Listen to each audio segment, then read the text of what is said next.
오늘 아침 일라디오.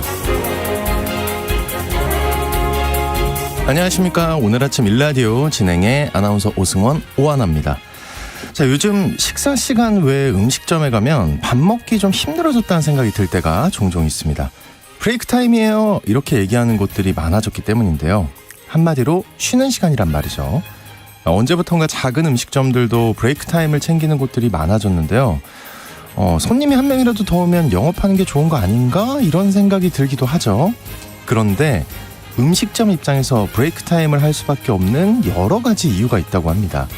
잘 알려진 대로 저녁 영업을 준비하기 위한 이유도 당연히 있지만요. 요즘은 인건비가 올랐는데도 일할 사람이 없다고 합니다. 그래서 아르바이트를 쓰는 시간을 최소화하기 위해서 브레이크 타임을 갖는 경우도 있고요.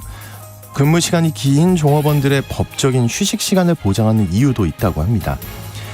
브레이크 타임을 외치는 음식점들의 속사정이 비로소 좀 이해가 되는데요. 앞으로 이런 곳들이 점점 많아지고 음식점도 밥 때 안 지키면 밥 먹기가 더 힘들어질지 모르겠습니다.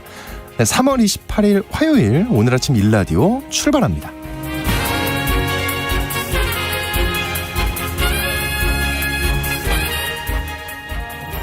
네, 오늘 아침 일라디오 이 시간은 물론 KBS 일라디오의 모든 프로그램은요. 유튜브 KBS 일라디오 공식 채널이나 모바일 콩 어플리케이션을 통해서 실시간으로 함께 하실 수 있습니다. 정치, 경제, 사회, 문화 등 다양한 분야의 명품 콘텐츠 마련돼 있으니까요. KBS 일라디오 채널 구독과 좋아요, 댓글 많이 부탁드립니다. 자, 화요일 이 시간에는 농수산 뉴스 텃밭 가이드 시간 준비돼 있고요. 장수 직업 시간에는 경력 단절 여성들을 위한 장수 직업에 대해서 알아보겠습니다. 청취자 여러분들의 문자 참여 기다리고 있겠습니다. 오늘 문자 주제는요. 앞서 음식점들이 일할 사람 찾기 어렵다고 했는데요. 여러분 하시는 일에서도 이런 경험 하시는지 보내주시면 어떨까요? 또 텃밭 가이드 시간에 궁금한 질문들 있으면 많이 보내주시고요. 추첨을 통해서 농촌진흥청에서 제공하는 웰빙 혼합 잡곡 세트를 한 분께 향긋한 커피를 드실 수 있는 모바일 커피 쿠폰을 2분께 드리겠습니다. 방송에 참여하실 분들은 단문 50원, 장문 100원이 드는 유료 문자 샵 9730으로 보내주시기 바랍니다. 유익한 정보와 살아있는 이야기가 있습니다. KBS 오늘 아침 일라디오. 네, 농수산 뉴스 살펴보는 시간입니다. 한국농어민신문 이진우 기자 연결합니다. 안녕하십니까? 네, 안녕하십니까? 네, 올해 쌀 재배 의향 면적이 줄어들 것이라는 전망이 나왔다고 하는데 재배 의향 면적이 어떤 얘기인가요? 좀 설명을 드리면 이렇습니다. 이게 한국농촌경제연구원 농업관측센터에서는 논벼 표본 농가를 대상으로 해서 이 재배 의향 조사라는 것을 하고 있는데요. 네. 이 재배 의향이 어떠냐를 일단 조사를 해서 이것을 가지고 이제 면적을 이제 추정하는 것을 말합니다. 그런데 이달 6일부터 10일까지 표본 농가를 대상으로 조사한 결과에서 이 재배 의향 면적이 전년 대비 한 2.2% 정도 감소한 것으로 이렇게 나타난 겁니다. 네, 2.2% 이게 면적으로 따지면 어느 정도라고 생각해야 되나요? 이게 의향조사이기 때문에 실제 면적하고는 다를 수도 있다는 점을 좀 전제를 하고 말씀을 드리면 이렇습니다. 이게 2.2% 정도 감소가 하면은 71만 1000헥타 정도에서 벼가 재배될 것이다 이런 전망이고요. 평년 단수 그러니까 10아르당 518kg이 생산되는 걸 가정을 하면은 이 생산량은 368만 톤 정도 될 것으로 이렇게 추정을 할 수 있습니다. 368만 톤. 그래도 공급 과잉이 되는 건가요? 그렇습니다. 이게 368만 톤 중에서 한 40만 톤 정도를 정부가 공공 비축을 위해서 사들일 경우를 감안하면요. 네. 실제 328만 톤이 시장에 공급될 것으로 이렇게 전망을 할 수 있고요. 이건 2022년산 쌀 시장 공급량에 비해서 아마 900톤 정도 적은 양이긴 하지만은 거의 비슷한 상황이기 때문에 전망치대로라면은 2023년산 쌀도 공급 과잉이 예상되는 상황입니다. 오, 산지 쌀값도 하향세를 이어가고 있다고요?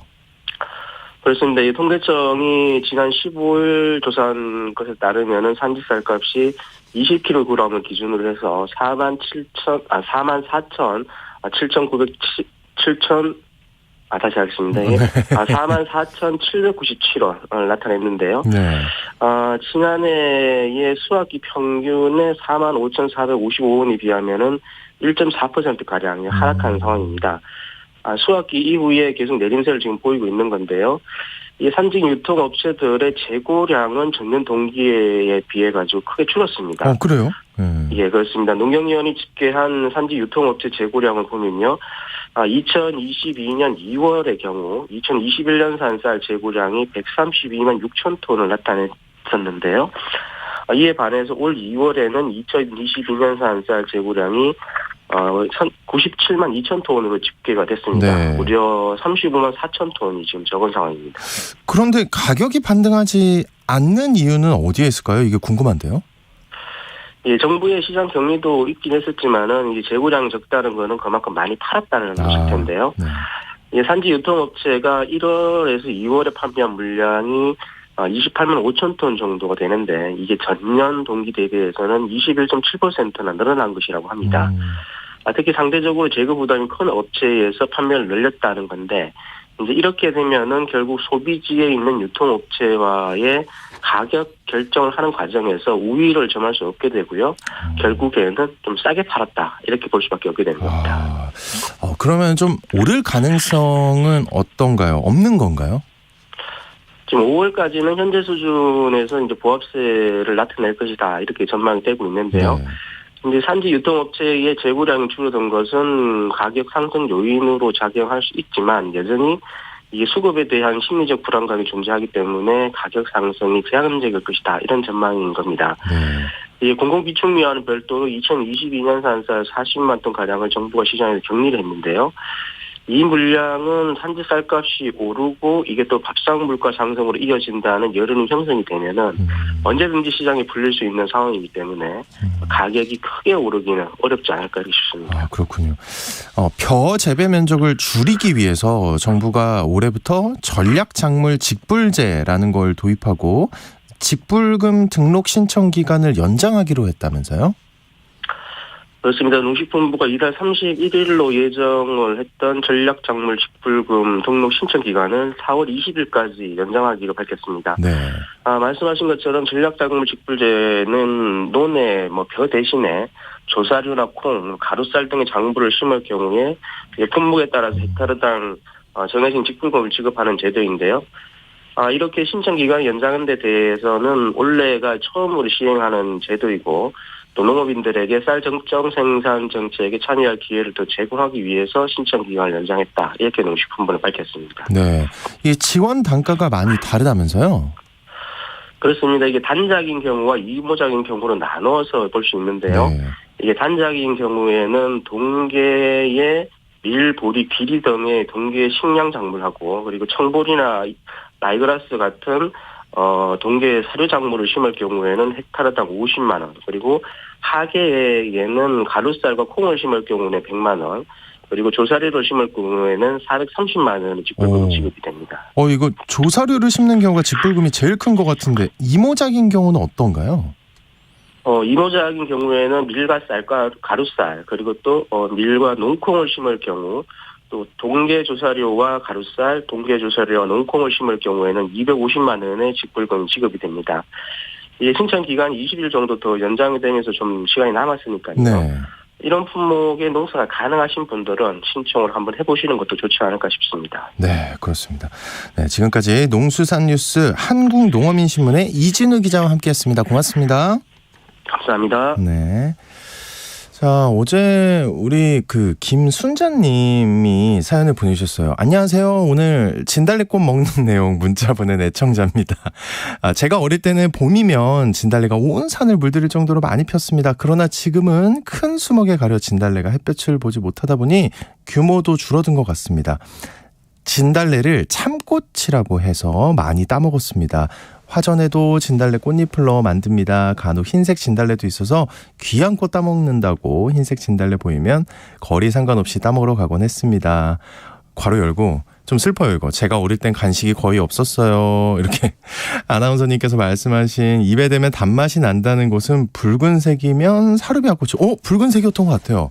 네, 노랑이나 흰색이면 인동초꽃일 것입니다. 고맙습니다. 웃음 이렇게 보냈어요. 아유, 순자님 감사합니다. 해결이 좀 됐습니다. 네, 그리고 이제 잠시 후에 최진희 대표 만나보겠습니다.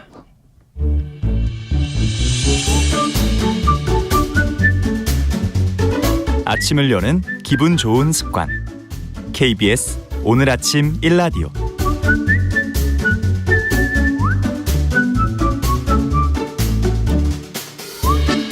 네, 직장은 나와도 평생 직업이 필요한 시대를 위한 장수 직업 시간입니다. 최근 통계청 발표에서 경력 단절 여성이 5년 새 감소하는 추세라고 하는데 통계 이면의 현실이 어떤지, 어떻게 구직 활동 및 재취업을 하면 좋을지 커리어 비전의 최진희 대표님 만나봅니다. 안녕하세요. 네, 안녕하세요. 이게 좋은 거 아닌가요? 경력 단절 여성들이 줄었다고 하는데 이게 실제 현장에서도 실감하시나요? 어떤가요? 이런 통계치 보면 막 왠지 좋아졌네 이런 느낌이잖아요. 그리고 이제 좀 실제로도 제 주변에는 여자분들이 너무 많이 일을 하니까 네네. 예, 좋은 의미로. 그렇죠. 네, 그러니까 좋아진 거야. 일을 많이 하니까 그 이면을 보면 과연 일자리의 질이 괜찮냐라는 거죠. 2014년 통계 이래로 역대 최저라고 하는데요. 20여 년 넘게 제가 현장에서 이런 경력 단절 여성들을 살펴보면 예전 직업과는 같지 않다는 거죠. 예전 정규직으로 좋은 일자리 이게 아니라 질적으로 뭐 단시간 근로라던가 임시직이나 계약직 이런 일자리이다 보니까 경력 단절 이전에 겪지 않았던 일들을 겪다 보니까 조금 좋다라고는 볼 수가 없고요. 아직도 마찬가지로 육아휴직이라던가 눈치 보면서 이런 육아휴직을 쓸 수 있는 직장이 그렇게 많지는 않거든요. 경력 단절 뭐 출산 때문에 그만뒀다 하더라도 아이를 낳고 난 이후에도 아이의 육아는 계속되잖아요. 그렇죠. 그런데 그 계속되는 와중에 또 취업 준비를 하다 보니까 이게 과거와는 맞지는 않은 것 같아요. 이게 경력 단절 여성들이 줄었다고는 하는데 이게 통계 이면에는 일자리의 질 그리고 아이 돌봄 이런 걸 좀 주목해야겠네요. 네, 맞습니다. 네. 딩크족이라고 한두 번 정도는 들어보셨을 텐데요. 이런 아이 돌봄의 이런 문제가 나홀로족이라던가 결혼을 하지만 자녀는 없는 이런 그쵸. 딩크족에 크게 늘고 있습니다. 23일 통계청에 의하면 2022 한국의 사회 지표를 발표를 했었는데요. 실제 우리나라 국민 절반은 결혼을 필수로 여기지 않는다라고 이렇게 얘기를 합니다. 사실 저도 결혼을 아주 늦게 한 케이스거든요. 그래요? 네, 40이 넘어서 한 케이스인데요. 네, 왜냐하면 존경합니다. 저희 있어서도 네. 커리어가 단절되는 게 싫었던 거거든요. 그래서 이제 나는 뭐 일하고 결혼했다라고 할 정도로 힘들었는데 그렇게 저처럼 결혼이나 출산 때문에 본인의 커리어를 포기하고 싶지 않은 분들은 나 결혼하지 않아도 돼 이렇게 생각하고 있는 거예요. 특히 지금의 10대 20대 같은 경우 과반수 절반이 결혼 후에도 나는 자녀를 낳을 필요가 없다 이렇게 생각하고 있다니까 큰 문제이기도 합니다. 그래서 이렇게 경력 단절 여성의 수는 감소했다라고는 하지만 일자리의 질이라던가 아이 돌봄의 문제가 해결되지 않는 이상은 이런 통계 이면에는 이런 맞벌이 가구 증가라던가 딩크족 증가 그리고 출산율 저하 등과 같은 이런 어두운 통계로 이어진다고 보시면 됩니다. 저도 어두운 통계에 일조하고 있거든요. 네네. 근데 뭐 하고 싶은 말은 많지만 네. 정부도 그래서 경력 단절 예방을 주요 목표로 두기 시작했다고 합니다. 2021년 경력 단절 여성 등의 경제활동 촉진법이 13년 만에 전면 개정됐다고 하는데 이 법의 핵심 내용이 어떤 건가요? 너무 다행이죠. 30대 여성 고용률 추락을 부르는 이런 경력 단절은 OECD 국가 중에 한국이 최악이라고 합니다. 그래요? 최악입니다. 보통은 50대 이후에 이렇게 고용률이 저하되는데 한국만 유독 30대에 저하되고 있으니까 OECD 국가에서는 의례적으로 볼 수 없는 이런 현상들이 보이고 있던 거죠. 이러한 경력 단절 문제에 보다 좀 더 효과적으로 대응하기 위해서 마련된 법이 바로 여성경제활동법입니다. 원래는 여성경제활동 촉진과 경력 단절 예방법인데 이걸 줄여서 네. 여성경제활동법이다 이렇게 부르고 있습니다. 처음 2008년도에 제정된 경력 단절 여성들의 경제활동 촉진법, 당시에는 경단법이라고 우리가 부르고 있었는데요. 그때는 경력 단절 이후에 재취업을 돕는 거에만 중점이 됐다면 이번 여성경제활동법에서는 재취업뿐만 아니라 예방까지 이 내용이 좀 확대되고 있습니다. 예방이요? 네. 경력 단절을 겪은 후에 취업을 위해서 열심히 해 이렇게 지원을 했다면 이제는 경력 단절을 겪지 않을 수 있도록 도움을 주기 위해서 마련한 법이니까 좀 더 확대됐다라고 보시면 될 것 같습니다. 이게 언뜻 듣기엔 굉장히 괜찮아 보이는데 예방이라고도 하고 막 이러니까요. 예방이니까 훨씬 더 낫죠. 아무래도. 그러니까요. 실제적으로 도움이 좀 되겠네요. 네. 어떤가요? 아무래도 과거에 그 경제활동 촉진에서 한 단계 더 나아간 이 예방법의 목적이 예방이다 보니까 시기적 법적으로는 늦었지만 이제라도 이런 법이 나왔다는 게 저는 되게 감사한 것 같아요. 좋은 것 같습니다. 또한 현장에서 보면 이런 경력 단절이 발생하다 보니까 2030 여성들이 비혼과 무자녀로 이렇게 당연하죠. 네. 반응 이렇게 나오고 보이고 있는데요. 이런 현상을 우리가 좀 해결할 수 있는 저출산 문제를 그나마 조금이라도 해결할 수 있는 게 이 예방법 관련해서 지원이라고 생각을 합니다. 우리가 과거에 경력 단절 여성이라고 하면 혼인이라던가 결혼, 뭐 출산, 임신 아니면 기타 근로 조건이 좀 바뀌어서 근무를 하다가 그만두신 분들을 중에서 취업을 희망하는 사람을 경력 단절 여성이라고 했는데 지금은 우리가 직업계 고등학교라던가 아니면 대학을 졸업한 이후에도 내가 취업을 하지 못한 경우에 그리고 취업할 의사는 있지만 취업하지 못한 경우에도 경력 단절 여성의 범위에 포함을 시키고 있습니다. 그렇기 때문에 이런 여성들도 갓 졸업했지만 취업을 못한 분들도 무료로 취업 교육의 기회가 열려 있다고 보시면 되겠습니다. 네. 근데 어쨌든 여전히 출산, 육아 이런 것 때문에 일을 그만둔 여성들이 많고 재취업하고 싶다는 생각이 들 것 같아요. 어느 정도 좀 키워놓으면. 근데 이 경력 단절을 경험한 여성들의 재취업 과정은 일반적인 경우의 재취업과는 엄연히 다르겠죠? 많이 다릅니다. 그래서 거의 재취업 여성들을 보면 취업이 되잖아요. 정말 저는 눈물 흘리는 분들도 봤어요. 너무 좋아서 선생님 저 됐어요. 제가 이제 아무래도 경력 단절 여성분들을 대상으로 해서 이력서 좀 컨설팅을 해준다던가 자기소개서를 쓰는 요령이라던가 면접 스킬 같은 경우를 좀 지도를 많이 해드리고 있는데요. 네. 취업됐을 때 그 기쁨은 정말 막 집에 있는 모든 걸 싸다가 저를 줄 만큼 너무 기뻐하신 거예요. 아, 그 정도. 네, 그렇게 기뻐하는 모습을 뵀는데 몇 달 후에 그만두신다는 걸 볼 때 저는 너무 가슴이 아팠습니다. 몇 달후요? 왜냐하면 직접 그 직장을 가보니까 근로 조건도 그렇고 특히 휴일 근무라던가 야근 같은 경우 이런 장시간 근로가 아직 육아가 해결되지 않는 상태에서는 힘드셨던 거예요. 그러다 보니까 선생님 저 아무래도 종일 근무는 좀 힘들 것 같아요. 그냥 단시간 근로라던가 뭐 4시간 정도 뭐 오전 오후 이렇게 짧게라도 근무할 수 있는 이런 게 저한테는 맞는 것 같아요. 그래서 다시 준비하시는 분들을 너무 많이 봤거든요. 그게 조금은 안타깝기도 합니다. 그리고 아무래도 경력 단절을 겪으신 분들을 보면 워낙 우리가 4차 산업도 얘기하지만 빅데이터도 얘기하고 기술이 워낙 발달되다 보니까 과거에 내가 직업계고로 나와서 했던 이런 수기로 했던 거라던가 이런 업무 처리 방식이 너무 시스템도 변했고 기술이 발달되다 보니까 그렇겠죠. 그걸 못 따라가시는 거예요. 그래서 취업하는데 좀 많이 힘들기 때문에 이런 경력 단절 여성분들한테 가장 필요한 건 교육인 것 같습니다. 그래서 무조건 교육부터 받아라 이렇게 얘기를 좀 하고 있습니다. 교육부터 받아라. 네네. 이게 사실 근데 좀 어떤 구직 경로를 거쳐서 이게 재취업에 성공을 하는 건가요? 아무래도 우리가 젊은 분들은 뭐 20대에 대학이나 직업계고를 졸업하신 분들은 취업 사이트라던가 뭐 취업 커뮤니티라던가 스스로 뭔가를 좀 준비하시게 되잖아요. 그렇죠. 그런데 그런 분들하고는 다르게 우리가 경력 단절을 경험한 경우에는 주로 교육기관의 추천이라던가 지인 소개라던가 아니면 뭐 그 취업 지원 프로그램 요새 지자체에서 워낙 잘 돼 있거든요. 정부에서도 그렇고 이런 교육 프로그램을 통해서 뭐 사후 관리를 통해서 취업되는 경우가 훨씬 더 많습니다. 이미 전국에는 159개 세일센터에서 직업 훈련 교육을 운영하고 있는데요. 세일센터. 네네. 새로운 일. 세일. 네, 그렇죠. 네네네. 여성들에게 새로운 일을 지원해주는 세일센터. 직업교육 훈련을 운영하고 있는데 매년 이런 1만 4천 명 정도의 경력단절 여성들이 참여를 하고 있고요. 거기에 참여한 73.8%가 취업을 하고 있기 때문에 취업 성공을 하고 있기 때문에 경력단절 여성분들이 계신다라고 하면 가까운 근처에 이런 세일센터를 찾아보는 것도 좋고요. 과거에는 우리가 여성 일자리 재단이라던가 뭐 여성인력개발센터라던가 이런 건 익숙하게 많이 들어보셨을 거예요. 네네네. 그런 곳에서 이런 세일센터 사업을 하고 있습니다. 그렇기 때문에 근처에 여성 지원 관련 기관들이 있다라고 하면 적극적으로 찾아가셔서 이런 지원 프로그램들을 지원받으시는 게 좋을 것 같습니다. 이게 지금 말씀하신 뭐 이게 정부나 지자체 경력 발전 뭐 재취업 프로그램 이런 것들 누구나 쉽게 참여가 가능한가요? 네, 누구나 쉽게 가능합니다.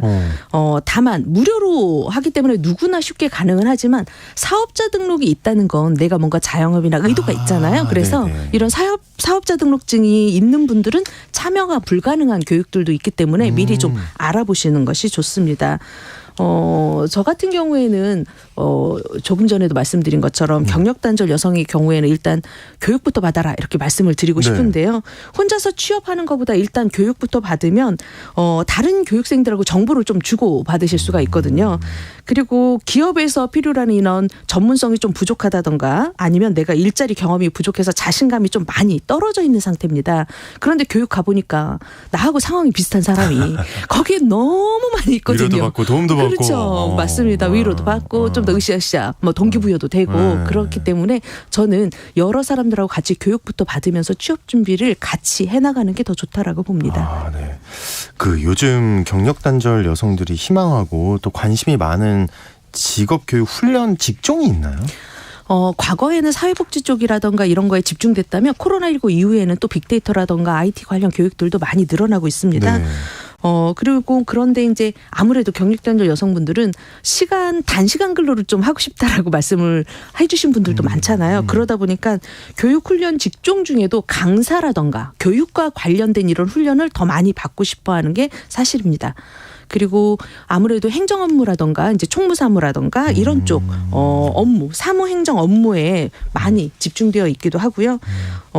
이런 최근에는 뭐 빅데이터 이런 관련 교육들이 있다고 하니까 좀 더 꼼꼼히 알아보셔서 10년 후에도 내가 다닐 수 있는 이런 교육들 이런 걸 좀 알아보시는 게 더 좋을 것 같습니다. 좀 길게 할 수 있는. 네네. 그 전문가로서 경력 단절 재취업 여성에게 좀 전망이 이거 좋아 보인다. 이런 직업이나 직종 추천 가능할까요? 아무래도 네. 우리가 이제 4차 산업은 이 스마트폰에 의해서 모든 게 바뀐다라는 것들인데요. 소프트웨어라든가 모바일 앱 이 스마트폰, 모바일 앱을 중심으로 한 이런 업무들도 직업들도 생겨나고 있습니다. 모바일 어플리케이션을 검증, 테스트해서 의도한 대로 이게 작동하는지 확인하는 직업들이 있는데요. 소프트웨어 테스팅 전문가라는 직업들이 있습니다. 그리고 인공지능 코딩 전문가 그리고 3D 메이커스 같은 것은 앞으로도 이제 계속 가능한 직업이기 때문에 좀 전망이 있어 보이고요. 근데 이름 들으면 너무 어려울 것 같은데? 우리가 3D 컴퓨터는 많이 들어보셨잖아요. 네. 그런 3D 것들은 프린팅 3D 프린팅 관련해서 3D 메이커스 관련한 교육들이 있으니까 알아보시면 좋을 것 같고요. 네네. 우리가 코로나19 이후 비대면 이후에는 또 컨텐츠 제작 이렇게 우리가 유튜버들도 컨텐츠가 생명이잖아요. 그리고 이런 컨텐츠 제작 관련이라던가 지식재산과 관련된 이런 직업들도 좀 유망해 보이기도 합니다. 네네. 경력 단절 여성들이 안고 있는 문제 이런 거 생각해 보면 어떤 게 있을까요? 아무래도 재취업을 하더라도 아이돌봄이나 육아 때문에 장시간 근로가 어렵다 보니까 본인이 갖고 있는 이런 뭐라든가 시간적인 여유 이걸 해결할 수 있는 그런 직종을 알아보는 것들이 조금 문제가 될 수 있을 것 같고요. 네네. 젊었을 때 아무리 일을 잘했더라도 이런 기술의 발달이니까 이걸 뭔가 해결하지 않고서는 본인이 새로운 직업을 가질 수 없습니다. 그리고 사회복지 우리나라도 선진국을 하면서 사회복지 관련해서 또 더 많은 직업들이 생겨났거든요. 네네. 특히 뭐 사회복지 중에서도 사회복지 행정사무원이라던가 뭐 실버 인지케어 전문가, 뭐 실버보드 게임 지도사, 실버 인지놀이 지도사 뭐 이런 우리가 알지 못한 이런 직업들이 생겨나고 있는데 뭐 고령화 시대에 도움이 될 것으로 보이기 때문에 이런 새로운 직업들에 대해서도 우리가 미리미리 좀 알고 가는 게 좋다라고 말씀을 드리고 싶습니다. 무조건 교육이네요. 일단. 네, 맞습니다. 네. 알겠습니다. 재취업 시장의 현실 또 실질적인 준비에 대해서 많은 정보 들어봤습니다. 장수 직업 시간 커리어 비전의 최진희 대표 함께했습니다. 고맙습니다. 네, 감사합니다.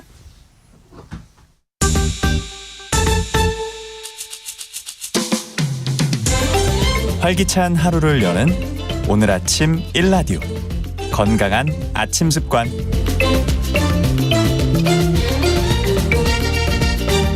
안녕하세요. 오늘 아침 힐링타임.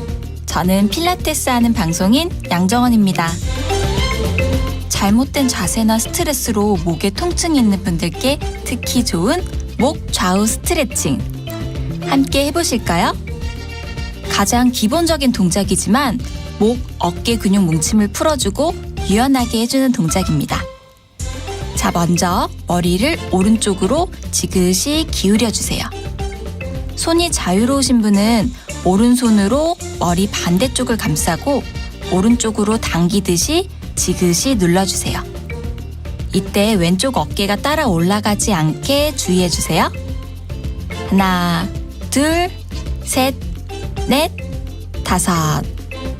이때 귀가 어깨에 닿는 느낌으로 쭉 늘려주세요. 자, 이제 왼쪽으로도 천천히 머리를 기울여 목을 늘려볼게요. 하나, 둘, 셋, 넷, 다섯. 가능하시면 좌우 5초간 3회씩 반복해주세요. 오늘도 여러분의 건강한 하루를 응원합니다. 저는 양필라 양정원이었습니다.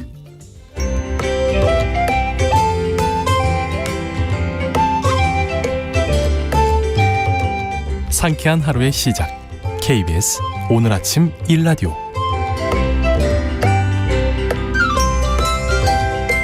도시 농부들의 텃밭 가이드 수원 씨앗도서관 박영재 관장님과 함께합니다. 안녕하세요. 네, 안녕하세요. 네, 오늘 텃밭과 관련해서 궁금한 점이 있으시면 단문 50원, 장문 100원이 드는 유료 문자 샵 9730으로 지금 바로 문자 보내주시기 바랍니다.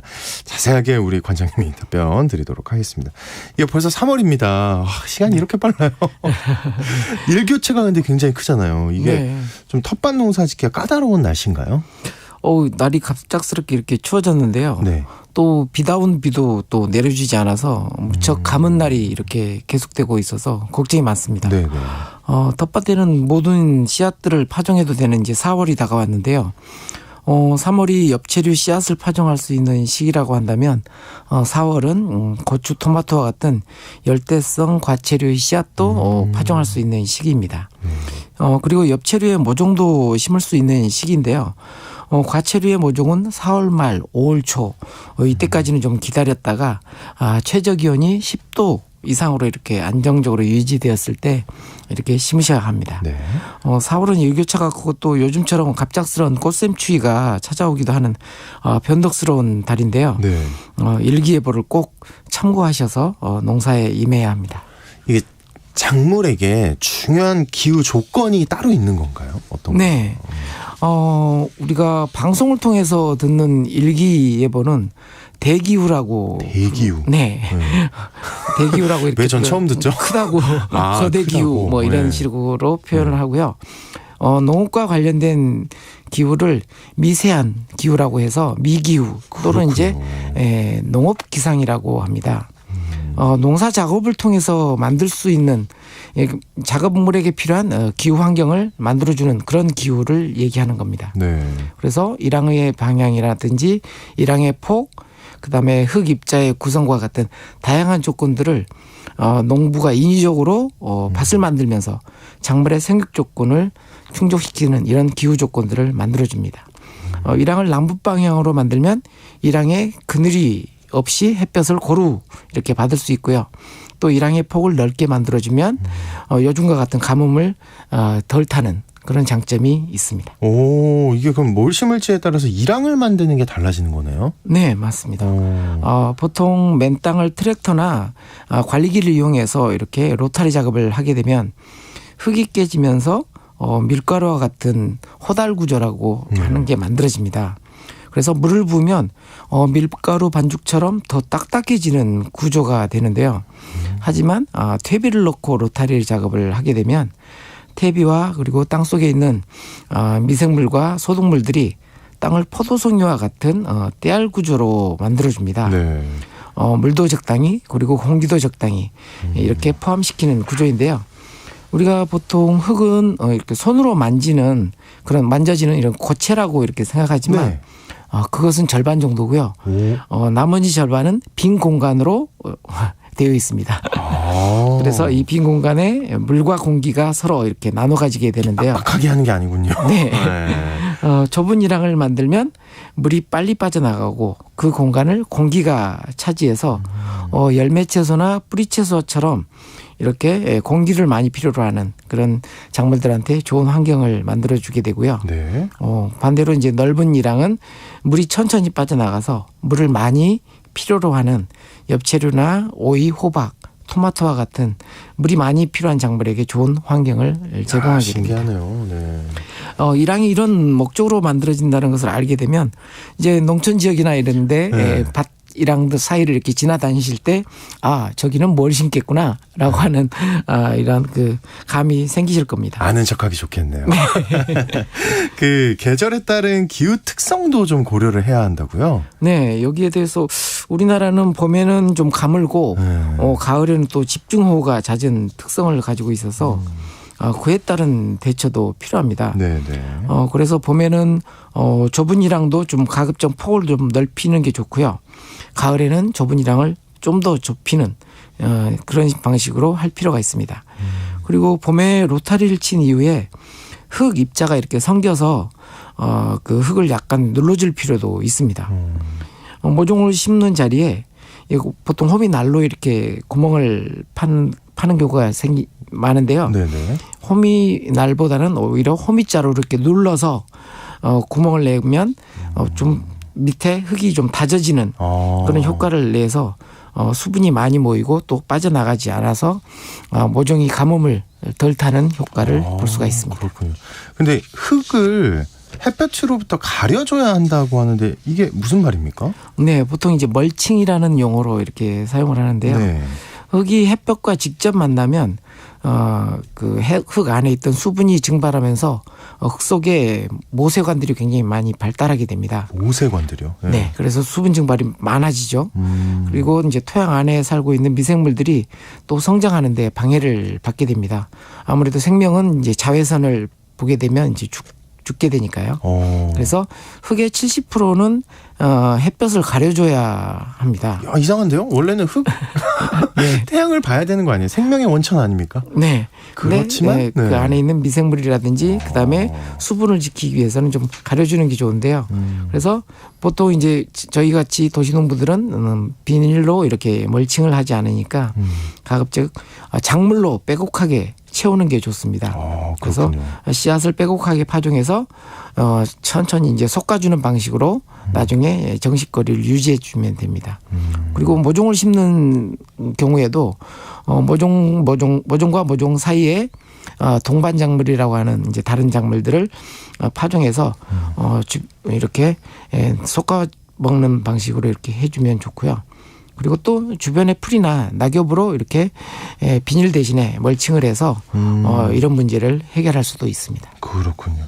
이게 작물도 원예도 그렇지만 이게 계속 관심을 갖고 손길을 들여야만 잘 자라는 것 같네요. 네.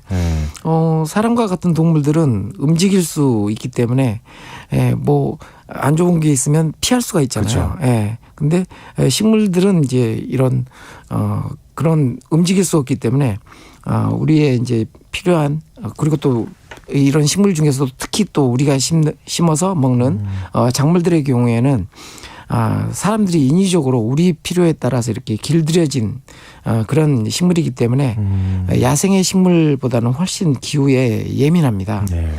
농부에게 도와달라는 신호를 보내기도 하죠. 뭐 시든다든지 뭐 이런 잎사귀 색깔이 변한다든지 이런 식으로. 네. 그런 신호를 이제 처음부터 알아차리기는 쉽지가 않아요.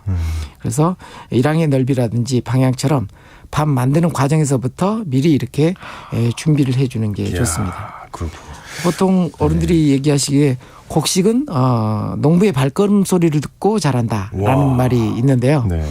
지속적으로 관심을 기울이고 돌보는 과정에서 아마 이제 이렇게 작물과 교감하게 되면서 또 애완동물과 같은 애완식물로의 어떤 그런 등극이 이루어질 때가 올 것 같습니다. 네.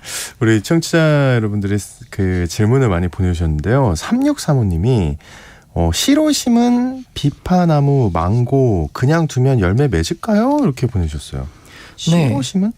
네. 망고를 씨로 그냥 심었는데 먹고 나면 아마 씨가 나온 것을 이렇게 심으셨는 모양이에요. 돼요? 이거 되는 거 아닙니까? 네, 됩니다. 근데 나무마다 열매가 맺기까지의 시간이 길게는 10년 이상 걸리는 것도 네? 있고 그래서 저도 심어보지는 않았는데요. 네. 아마 좀 잘 돌보고 열대 작물이니까 아마 실내에서 키우실 것 같은데 아마 좀 잘 관리하시면 언젠가는 열매 맺지 않을까 하지만 싶네요. 굉장히 오래 걸릴 수 있다. 네. 네, 이 말씀이신 거죠. 네, 우리 또 박종수님이 마늘에 비가 안 와도 옷걸음 줘도 됩니까? 이렇게 보내주셨어요. 네, 지난 시간에 비가 오면 비 오기 전날에 이렇게 걸음을 주면 이제 걸음을 이렇게 잘 흡수한다 네네네. 이렇게 말씀드린 적이 있는데요. 비가 안 와도 옷걸음을 해야죠. 지금 훅걸음 한참 하는 시기거든요. 대신에 이렇게 비가 안 오면 그걸 물에다 녹여서 물걸음으로 이렇게 주게 되면 훨씬 더 좋은 방법이 될 수 있습니다. 물걸음으로. 네. 네, 또 우리 3375님. 텃밭에 상추, 고추 모종은 언제쯤 심나요? 지금 이식해도 되나요? 이렇게 보내주셨어요. 네.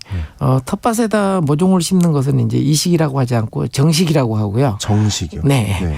그리고 아까 방송에서 말씀드렸지만 상추는 지금 현재 심는 시기고요. 고추 모종은 4월 말 5월 초까지는 좀 기다리셔서 영상 기온이 최저 기온이 10도 영상 10도 이상으로 이렇게 안정적으로 유지될 때 고추 모종은 심으셔야 됩니다. 상추는 지금, 고추는 조금 있다가. 네. 네. 그리고 5169님. 아파트 발코니에 텃밭을 조그맣게 만들고 싶은데 가능할까요? 이렇게 보내주셨어요. 네. 요즘 아파트에서 이렇게 텃밭을 하시는 분들이 굉장히 많은데요. 많죠. 네. 네. 그래서 가장 중요한 것은 이제 햇볕인데요. 그래서 요즘 핸드폰 앱에 이 조도를 측정할 수 있는 그런 그 앱이 있잖아요.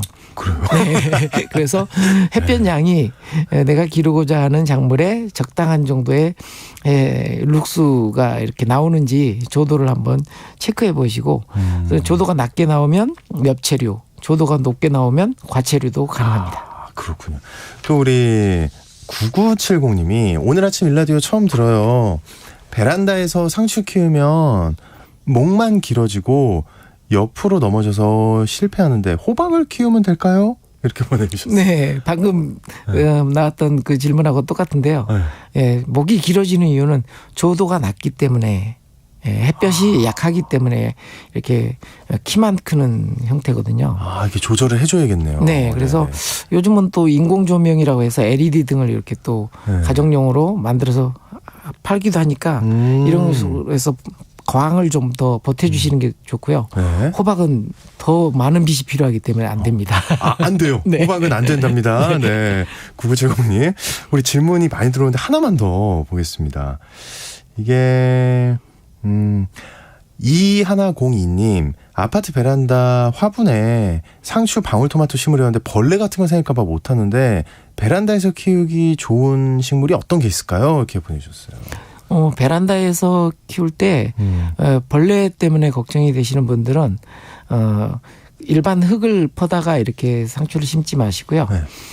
원예용 상토라고 하는 경량토가 있습니다. 그것을 활용하시면 깨끗한 흙에서 자라기 때문에 벌레가 덜할 수 있고요. 그리고 외부에서 이렇게 날아오는 그런 벌레들은 사실은 아파트 같은 경우는 밀폐된 공간이라서 잘 들어오지는 않습니다. 막을 수 있다. 네, 알겠습니다. 지금까지 텃밭 가이드 시간 우리 수원 씨앗도서관의 박영재 관장님과 함께했습니다. 고맙습니다. 네, 감사합니다. 네, 오늘 문자 주제 관련해서 9555님이 피자 뷔페 갔다가 브레이크 타임 걸려서 30분 기다린 적이 있습니다. 겉으로는 휴식과 준비 시간이라고 하지만 속사정은 인력난과 인건비였군요. 네, 그렇죠. 또 우리 2574님. 대구에서 편의점을 운영 중입니다. 방학 시즌이 끝나면서 야간 알바생들이 다 관두는 바람에 아이고 제가 하루에 14시간씩 근무하네요. 알바 공고를 올려도 연락이 잘 오지 않네요. 우름우름 이렇게 보내서 아이고 예 고생이 많으신 것 같습니다. 네, 좀 이렇게 잘 구해지기를 바라는 마음밖에는 안 드네요. 당분간 좀 고생하셔야 되는데 체력관리, 건강관리 잘 하시기 바랍니다. 네, 참여해주시는 분들 모두 감사드리고요. 당첨자는 홈페이지에 게시해드리겠습니다. 오늘 아침 일라디오 전 내일 다시 인사드리겠습니다. 지금까지 오하나였습니다. 기분 좋은 한 주 시작하기 바랍니다. 고맙습니다.